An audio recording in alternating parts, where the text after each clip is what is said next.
ইন্ডিয়াতে একটি মহিলাকে রাস্তা থেকে তুলে নিয়ে গিয়ে ধর্ষণ করার পরে তার মুখের উপরে পাথর মেরে পাথর দিয়ে ইচ্ছা মতো বীভৎসভাবে মুখের উপরে মেরে বীভৎসভাবে হত্যা করা হয়েছিল।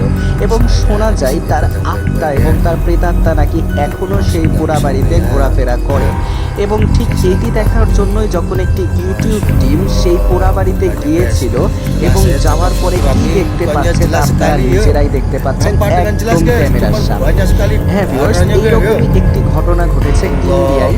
এবং ইন্ডিয়াতে যখন একটি ইউটিউব টিম এই ঘটনাটি শোনার পরে যে কোনো একটা মহিলাকে তুলে নিয়ে গিয়ে ধর্ষণ করে এভাবে হত্যা করা হয়েছিল এবং তা দেখার জন্য যখন সেই ইউটিউব টিমটি এক্সপ্লেন করার জন্য সেই পোড়া বাড়িতে গিয়েছিল, তারা প্রথম 1 ঘন্টায় কিছু না দেখলেও ঠিক 1 ঘন্টা চলে যাওয়ার পরে একটি ভাঙা দেয়ালের পাশে তারা এরকম একটি অবয়ব দেখতে পারে।